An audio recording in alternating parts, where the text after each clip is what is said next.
que te levou a cursar medicina? Essa pergunta é fácil de responder. Eu tive um pai que era um imigrante italiano e ele teve um hotel aqui no centro de Campinas, um hotel bastante modesto. E antigamente em Campinas vinha muita gente de fora para se tratar, se consultar aqui em Campinas. E era hábito dessas pessoas, o proprietário de hotel, de pensão, levar essas pessoas a médicos, a hospitais. E eu acho que vendo essa movimentação toda, eu acabei me interessando pela profissão da medicina. Então a sua família não tinha um histórico de parente meu pai é na imigrante medicina? italiano, que mal sabia escrever alguma coisa, o próprio nome. E como foi a sua formação? Eu fiz todo o curso, antigamente era curso primário, né? Depois ginásio, depois científico, aqui em Campinas. Na época, você praticamente era obrigado a fazer um cursinho, eu acabei fazendo um cursinho em São Paulo e acabei entrando em Botucatu, segundo lugar, em 1964, e depois entrei também na Escola Paulista de Medicina, que foi onde eu acabei cursando a medicina, né? Então a minha graduação foi na Escola Paulista de Medicina, hoje Unifesp, né? O que o senhor ouvia falar sobre a Faculdade de Medicina da Universidade de Campinas na época? A sua pergunta é muito interessante. Por quê?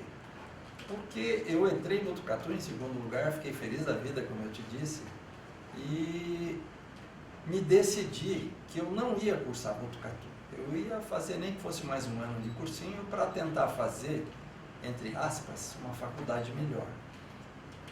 Na primeira fase, que saiu o resultado vestibular aqui da Unicamp, eu não fui aprovado. Depois eu fui chamado para uma segunda fase, naquela época tinha exame prático.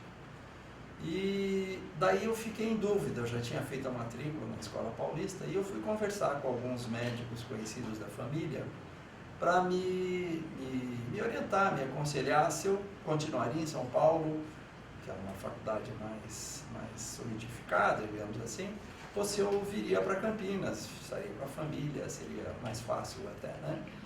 E vários desses médicos, independentemente da qualidade da faculdade, me aconselharam ir a São Paulo para como que cortar o cordão umbilical de meus pais. Meu pai se casou com a minha mãe depois de ficar viúvo, então ele era uns bons anos mais velho do que ela. E eu nasci, então, me lembro que quando eu nasci, meu pai tinha, me lembro não, quer dizer, eu sei que ao nascer meu pai tinha cerca de 50 anos. Então foi por isso que eu acabei indo para São Paulo, e não por uma questão de ser melhor ou pior a faculdade. Mas o vestibulando, pelo menos naquela época, não sei como é hoje, tem a sensação de que ele que sabe qual faculdade que é boa, qual faculdade que é melhor, qual que não é, qual que isso, qual que aquilo, ele tem essa falsa noção. E eu não era diferente da maioria dos vestibulandos daquela época, né? Mas na realidade eu acabei não escolhendo a Unicamp, não por ser pior ou melhor, mas por conta dessa coisa de sair de casa mesmo e morar distante de... Eu era um filho único, né? Da minha mãe era filho único, embora meu pai tivesse outros filhos do casamento anterior. Entendi. Então, e aí logo depois da graduação você volta para Campinas? Então, na graduação, ao término, ao redor do quarto ano da faculdade, eu me decidi pela especialidade de anestesiologia. E já comecei a frequentar cursos lá em São Paulo, na sociedade de especialidade, né? E frequentei no quarto ano, quinto ano, sexto ano, durante a residência minha, que foi aqui em Campinas. Eu, além das aulas da residência aqui em Campinas, ia assistir às aulas também lá em São Paulo, na Sociedade de Anestesiologia. E ao escolher a residência, eu acabei escolhendo uma residência que era feita em 3 hospitais, basicamente. O Hospital Veracruz, o Instituto Penido Brunner e a própria Santa Casa, porque o chefe da residência era o chefe da disciplina de anestesiologia aqui da faculdade, na época vinculado ao departamento de cirurgia, Dr. Alberto Afonso Ferreira, que eu quero muito bem. E naquela época era 1 ano só a residência de anestesia, né? E durante essa residência, no ano de 1970, Ainda residente, ele pediu meu contrato aqui na faculdade. Percorreu todos os trâmites e não fui contratado, nem poderia ser como residente, por falta de verba na ocasião, né? Virou o ano, o professor Álvaro Eugênio, que era da farmacologia, acabou assumindo a anestesiologia. A anestesiologia passou a ser uma disciplina no departamento de farmacologia. E aí eu fui contratado junto com vários outros colegas e aí começou a minha vida aqui dentro da Unicamp. Na realidade começou já na residência, né? Porque eu, como residente a gente vinha 3 tardes por semana no Centro Cirúrgico da Santa Casa. Em 70 eu era residente, já vinha, como eu te disse, 3 tardes por semana na Santa Casa. As manhãs eram nos outros 2 hospitais, né? No Hospital Veracruz e no Instituto Penedo Burnet. E nesse ano, assim como nos 3 anteriores, além do meu curso normal teórico da própria residência, eu ia a São Paulo toda semana assistir o curso da Sociedade de Anestesia. Então, eu sempre gostei muito de fazer curso, de organizar cursos. Sua chegada aqui, ela coincide também com essa institucionalização da disciplina de anestésio na faculdade, não? Não foi bem. Na realidade, quando eu era residente, já existia uma disciplina de anestesiologia, cujo chefe era o meu chefe da residência, o Dr. Alberto Afonso Ferreira. Eu não me lembro se já nessa época o professor Pinotti era o diretor da faculdade, mas na virada de 70 para 71, o Pinotti era o diretor da faculdade. E ele operava na maternidade de Campinas, tinha muita ligação com o Álvaro Eugênio, acabou convidando o Álvaro Eugênio, não sei exatamente como foi a história, mas o Álvaro acabou vindo assumir a anestesia da Unicamp. E o Álvaro Eugênio era docente da farmacologia. Então já existia disciplina, ela continuou existindo como disciplina, e depois apenas mudou de disciplina do departamento de cirurgia, que era o Alberto Afonso Ferreira, passou a ser uma disciplina do departamento de farmacologia, cujo chefe era o professor Oswaldo de Itaú Brasil, né? Então foi nessa transição. Na realidade já existia disciplina. E muitos anos depois, o Álvaro Eugênio fez todo um processo de criar o departamento de anestesiologia. Nós somos o segundo do Brasil. O primeiro foi Botucatu e o segundo foi aqui a Unicamp. E tenho a impressão que mais nenhum serviço no Brasil, anestesiologia é departamento. A USP, que é um serviço muito grande, é disciplina. A Escola Paulista de Medicina é uma disciplina. E vários outros serviços que eu conheço são disciplinas e não departamento propriamente dito como nós. E como que era esse período da sua chegada aqui? Quais eram os desafios nesse período? Então, naquela época, a gente foi contratado de certa forma, para tocar serviço, né? Então, nós tínhamos que fazer anestesia para que as cirurgias pudessem acontecer. Não só eu, como vários outros colegas, né? Eu entrei contratado como CLT. E já haviam outros colegas contratados dessa maneira, como CLT. Eu passei para a MS em 1975. Inicialmente MS1 e depois MS3 em 76, quando eu fiz o meu doutorado. Então, é muito diferente a anestesia daquela época para a anestesia de hoje. Então, eu me lembro, por exemplo, na época da residência, a gente, quando faz anestesia geral, a gente entuba o paciente, a gente coloca um tubo dentro da traqueia do paciente. E na imensa maioria das vezes, para fazer isso, a gente usa um aparelho que chama laringoscópio. Então é um cabo, uma lâmina com uma lâmpadazinha na ponta, que você põe dentro da boca do paciente, visualiza a laringe e passa o tubo traqueal. E tinha um único laringoscópio no centro cirúrgico. Então, se você queria começar a sua anestesia, você ficava esperando a outra sala começar, corria, dava uma lavadinha, literalmente era uma lavadinha, não se esterilizava nem tubo traqueal naquela época. Hoje são descartáveis já há longos anos. Para você poder começar a sua anestesia na sua sala. Quando o Álvaro Eugênio assumiu, ele pediu médicos, anestesistas, pediu enfermagem, pediu equipamento, um monte de coisa. Mas alguns meses depois, chegou um monte de equipamento, de material, que o próprio Dr. Alberto Afonso Ferreira tinha pedido e ainda não tinha sido atendido. Então era muito diferente de hoje. Você não tinha nenhum monitor, a não ser a mão no pulso, um estético que você põe no seu ouvido e no coração do paciente. Os primeiros cardioscópios, eu me lembro que a gente tinha na Santa Casa, um enorme, da American Optical, que simplesmente mostrava o traçado do eletrocardiograma, não fazia nem o bip-bip.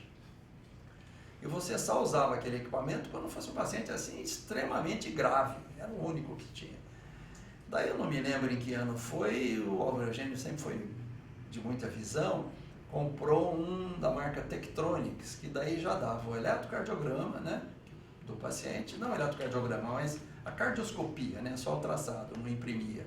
E ainda punha no dedo um aparelhinho que te dava frequência cardíaca, mas também era um só.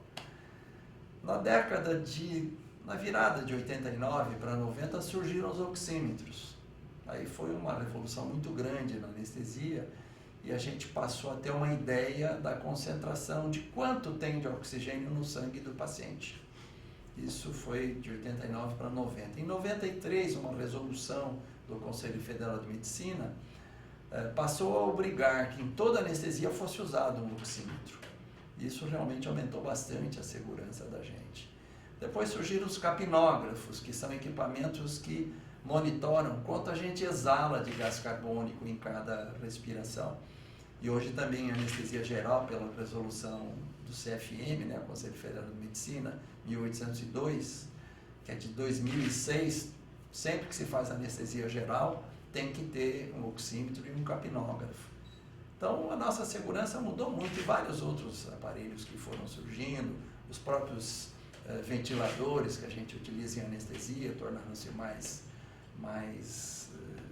específicos, com maiores recursos. Os anestésicos que a gente dispõe hoje são muito mais seguros do que antigamente. Enfim, todo um arsenal. Isso possibilitou que se passasse a fazer uma série de outras cirurgias que no passado eram praticamente impensáveis.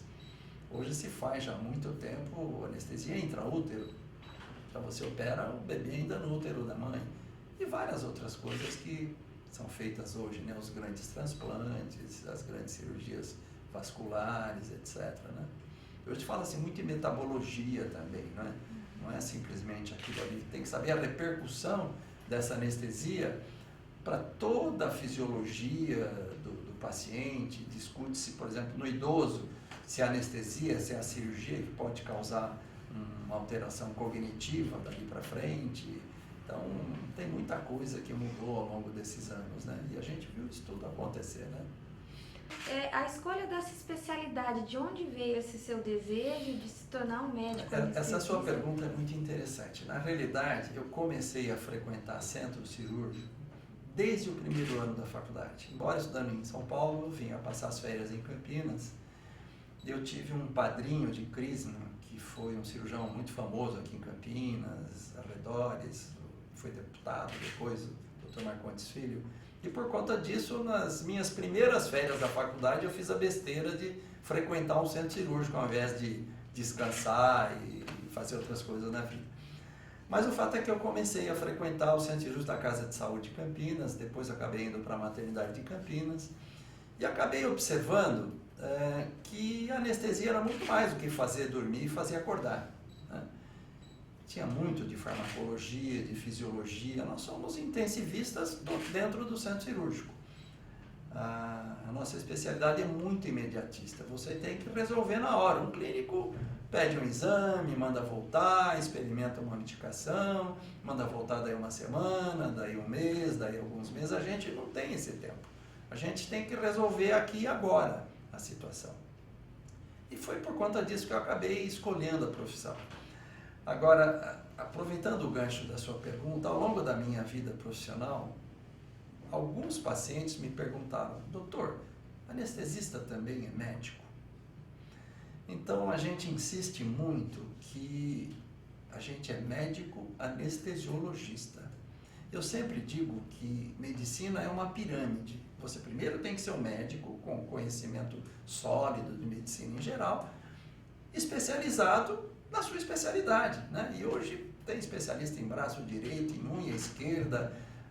Às vezes falta alguém que dê uma geral, né? Um clínico geral que entenda um pouco de tudo, e realmente falta colegas que façam esse tipo de uma situação mais abrangente, né? Tudo um joga para o outro, e às vezes o paciente fica pulando de galho em galho. Mas uma outra coisa interessante é o seguinte: Como regra, o paciente não conhece o seu anestesista.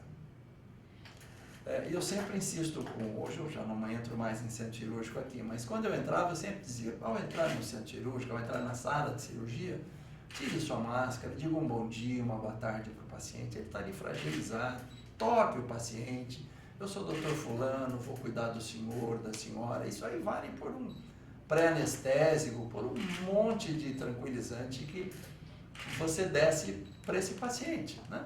Um simples olhar, um simples toque, isso tudo é muito fácil.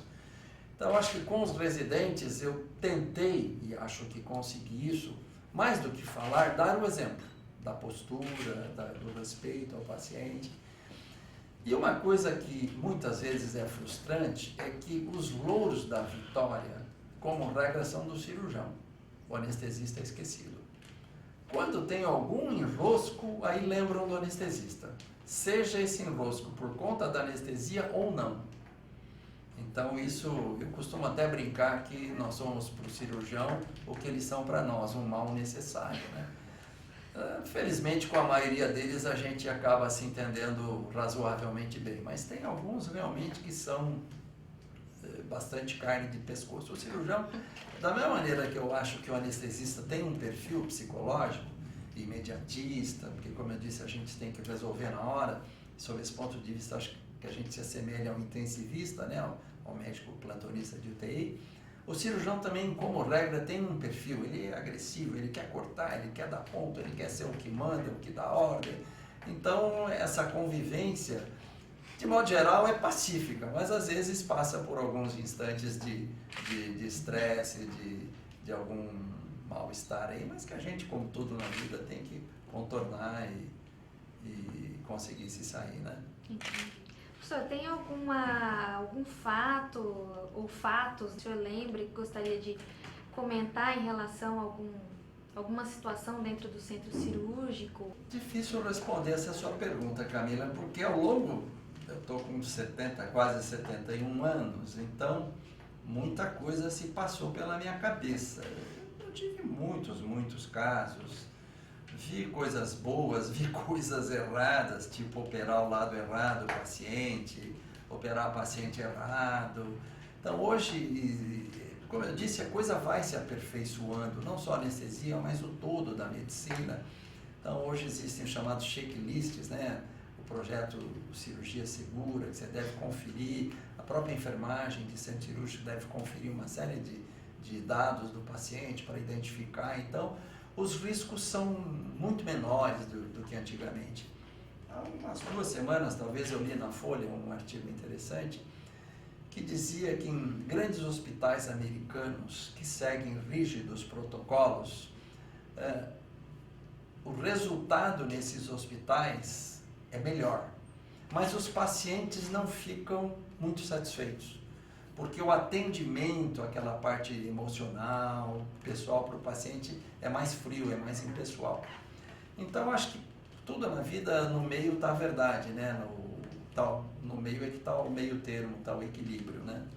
Acho que é mais ou menos por aí, viu? Como que o Brasil está nesse campo em relação a outros países? A gente acompanha o que há de mais moderno? Então, a gente, em termos, por exemplo, de medicamentos, a gente tem praticamente tudo que existe por aí fora. Hoje, nesse mundo globalizado que a gente vive, praticamente quando se lança uma determinada droga nova, um medicamento novo, ele aparece no Brasil e aparece na imensa maioria dos outros países, né? Os laboratórios são, na sua imensa maioria, multinacionais, os que criam medicamentos. Então, medicamentos, de modo geral, a gente dispõe de todos eles. Agora, a coisa começa a pegar em termos de qualidade dos hospitais, a infraestrutura desses hospitais, os equipamentos que o anestesista tem disponível no hospital em que ele trabalha. Você vai comprar um automóvel, você pode comprar desde um ninho mais simplesinho, 2 portas, até um carro mais sofisticado, com ar-condicionado, direção hidráulica, airbag, 2 airbags, 4 airbags. E assim com os equipamentos de anestesia, seja os equipamentos para monitorização, seja os equipamentos quando você faz anestesia geral, né, os ventiladores.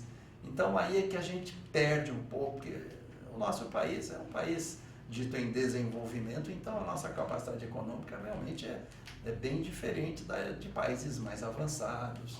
Nós não temos ainda difundido no Brasil a cultura do advogado, me permita a expressão, de porta de hospital. Está começando. Mas o americano, por exemplo, tem muito medo dessa questão do processo, do seguro, do erro médico, né? do evento adverso, acho que é um termo mais correto, porque nem sempre é um erro médico. É um evento sempre adverso, quando é uma coisa que não se esperava e eventualmente produz um dano para o paciente, mas não necessariamente foi um erro médico, né? Às vezes depende de características do próprio paciente, conhecidas ou não. E então o americano tem muito medo disso. Lá o americano não trabalha sem ter um seguro médico de má prática, né? De malpractice, né? Como dizem eles.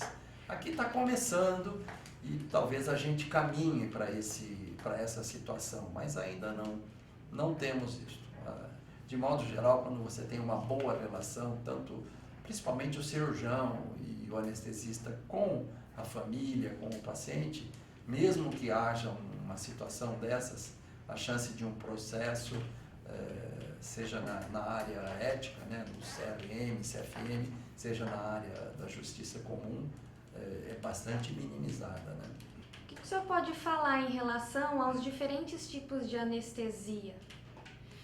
Eu costumo responder esse tipo de pergunta com uma outra pergunta. Avião cai? É para cair? Difícil, é para cair? Mas não é, vezes mas cai, de vez em né? quando cai.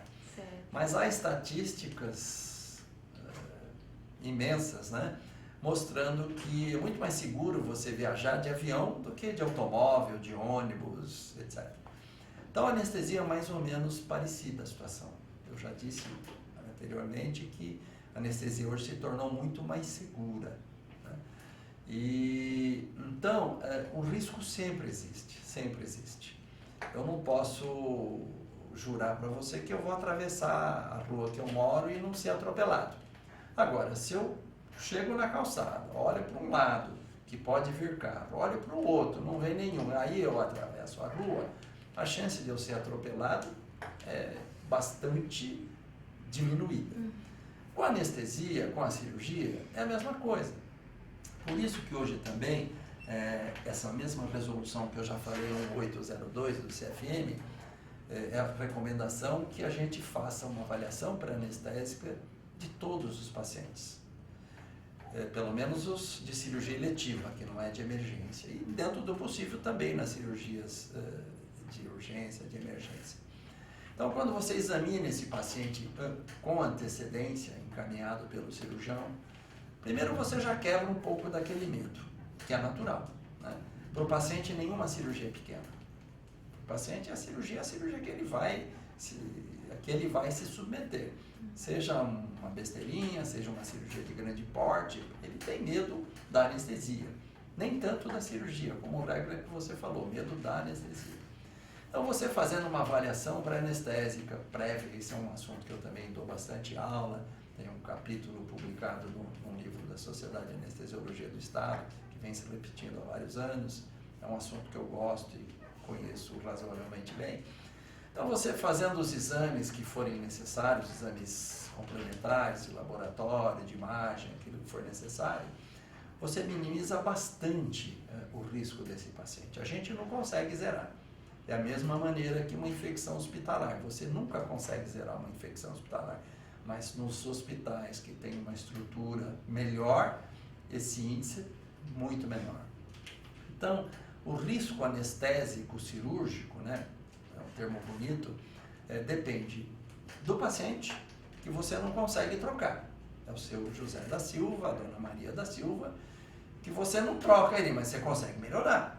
Se é uma cirurgia eletiva, ele tem uma patologia que você consegue melhorar, uma arritmia, uma pressão arterial mal controlada, você consegue dar uma, como eu costumo dizer, dar uma guaribada nele e minimizar os riscos, né? E muitas vezes essa avaliação pré-operatória, é a primeira oportunidade de um exame clínico bem feito para aquele paciente. Porque nem todo mundo tem o hábito de ir ao clínico regularmente. Então, depende do paciente, que não dá para trocar, mas dá para melhorar. Depende da cirurgia, do tipo de cirurgia, da gravidade, do tamanho desse procedimento e também do cirurgião. Quer dizer, uma cirurgia de grande porte com um cirurgião muito competente tem um risco menor do que essa mesma cirurgia com um cirurgião carne de pau. E depende da anestesia também. Então, você fazer anestesia para determinados procedimentos, o risco é muito menor do que para outros que tenham mais ou menos a mesma duração. E vale o mesmo raciocínio, um anestesista muito competente, num ambiente que não tenha o medicamento mais adequado, os equipamentos mais adequados, também aumenta o risco. Se você tem um excelente anestesista num hospital com tudo que há de melhor e de mais moderno, você também diminui o risco, né? E é sempre bom lembrar, a gente não pode pôr tudo nas costas dele, mas sempre pedir a Deus que nos ilumine no nosso trabalho do dia a dia, né? Como o senhor se identifica profissionalmente? Olha, eu brinco com algumas coisas. Uma delas eu costumo brincar que depois de velho eu voltei a dar plantão, só que agora de voo. Então eu muitas vezes vou ficar em casa de filho, eu tenho 4 filhos, 9 netos, do meu lado mais 3 da minha segunda esposa. E eu gosto muito de quando me chamam para ficar de plantão, porque tem uma festa, tem um jantar, tem um não sei o quê, eventualmente vai viajar. Em abril agora a minha menina mais velha deve viajar para o exterior, eu vou ficar lá operando os filhos dela, provavelmente em torno de uma semana. É uma coisa bastante prazerosa. E às vezes eu até me apresento como ex-médico. Eu sou ex-médico, ex-anestesista, porque embora eu não estou mais atuando como anestesista propriamente dito no centro cirúrgico, mas eu dou muita aula em congresso, em jornada, eu me dediquei a um ramo que é via aérea difícil. Eu comentei com você da intubação quando vai fazer anestesia geral. Na imensa maioria dos pacientes, essa intubação é absolutamente fácil. Mas tem um número de pacientes que é difícil. E também, quando você vai fazer anestesia geral, antes de fazer essa intubação, você coloca uma máscara no paciente, oferece oxigênio, faz até uma ventilação manual. Em alguns pacientes, essa ventilação é difícil ou até impossível. Então, a gente tem vários testes, várias coisas que a gente faz para tentar identificar que pacientes estão nessa condição de vir a ter ou de ter uma VL difícil.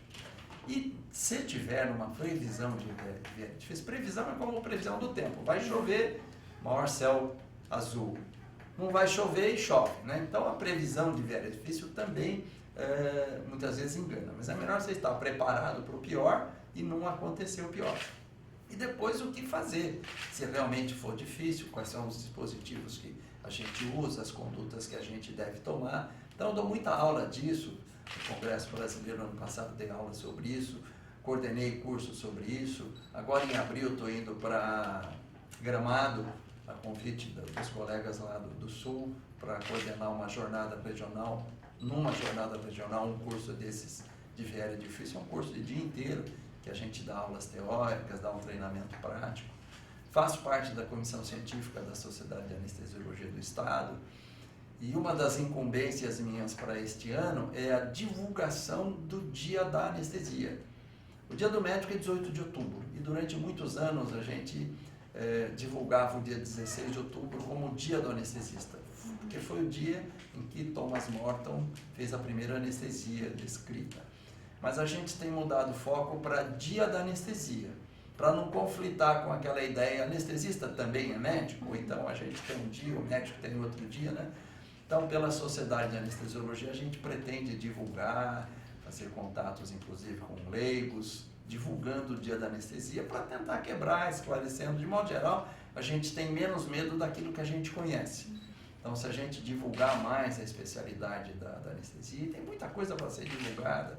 Que exames pré-operatórios devem fazer, não devem fazer, a questão do jejum pré-anestésico, pré-operatório, como que deve ser. Então tem muita coisa que precisa ser divulgada para o leigo para minimizar essa ansiedade, esse medo que existe em relação a nossa especialidade, né? O dia da anestesia continua dia 16 de outubro, 16 de só outubro. mudou de anestesista Na para realidade, anestesia. ainda se fala dia do anestesista, mas a sociedade do Estado, a SAESP, Sociedade de Anestesiologia do Estado de São Paulo, o atual presidente é um colega muito atuante, ele é lá do Hospital Sírio-Libanês em São Paulo, ele tem uma visão muito grande e ele é que propôs essa nova visão de dia da anestesia, não dia do anestesista. Entendi. Aqui na Unicamp eu já conversei inclusive com o Beto lá do HC, para a gente nesse ano estruturar, planejar alguma coisa para a semana, que é próximo do dia do médico, né?